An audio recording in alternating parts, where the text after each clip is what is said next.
Magandang hapon po sa inyong lahat. Ako po si G. Tonji. Buwan po ng wika this August on Kababayan Today. Naalala niyo ba ang Linggo ng Wika? A whole week where we celebrated Philippine culture in the Philippines when we were in school.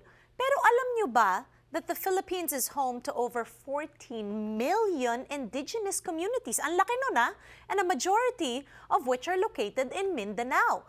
Mindanao is home to over 25 million Filipinos, and currently, a majority of mineral wealth of the Philippines can be found in Mindanao.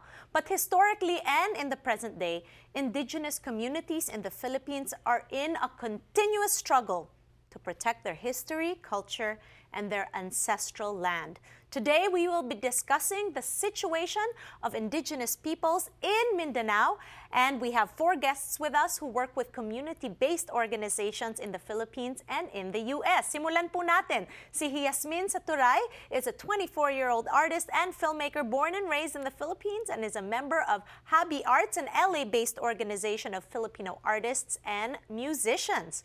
Kasama rin natin bumibisita mula sa Mindanao, sa Pilipinas. Kasama natin ang tatlo nating panelists. Starting off with Vennel Chenfoo, who is a youth activist serving as the Deputy Secretary General of BALSA, Lanao, a citizen-led response to Typhoon Sendong and Typhoon Pablo, and he also advocates for climate change. Sunod naman si Sister Fatima Somogod, who is a Catholic nun and coordinator of the Rural Missionaries of the Philippines-Northern Mindanao Region, or RMP-NMR.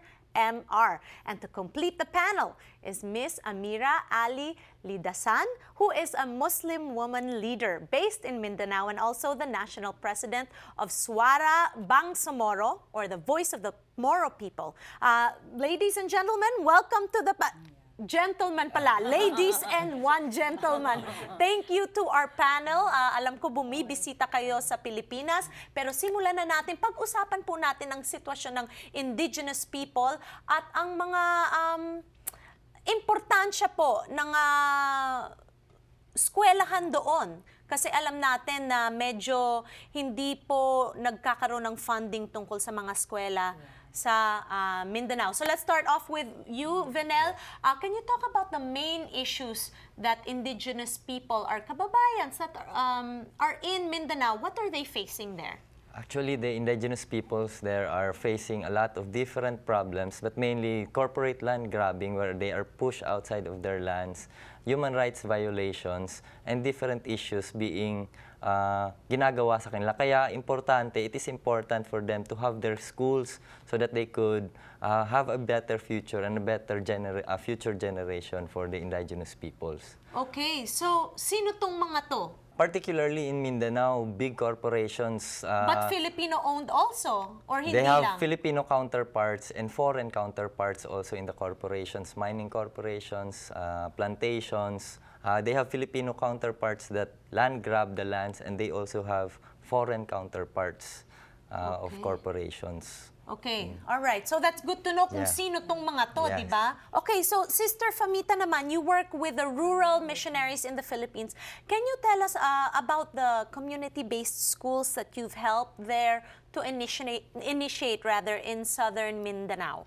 It's not only southern Mindanao, but it's the whole of Mindanao. Yeah, basically it's the community leaders who asked us to initiate the school, because as what Vennel have said, that basically they want to protect their land. But in protecting their land, they have also to know their basic rights.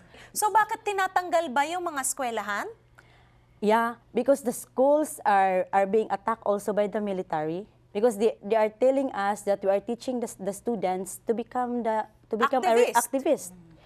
But precisely, it's not true. Because you're really teaching the children about their culture, 'di ba? Maging proud sa iyong kultura, at hindi pwedeng, 'di ba? Hindi pwedeng gawin itong mga nangyayari doon. As basic as literacy and Yeah, numeracy. numeracy. Oo. Yeah. Sabihin, paano magbasa, paano nila malaman ng Constitution, mabasa yon. So, ganun ka-basic ang knowledge na ini-impart sa mga estudyante. Yeah, that's basically, we have also our curriculum for them. We Okay. make the IKSP, the Indigenous Knowledge and Skills and Practices, which is rooted in their tradition, culture, and history. Okay, so sino ang namamahala sa paggawa ng curriculum na ganito?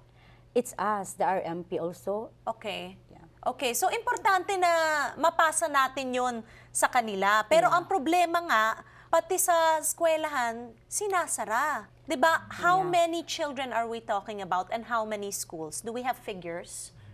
All over Mindanao. Yeah, all over Mindanao. I think it's more or less 100 community schools that we have.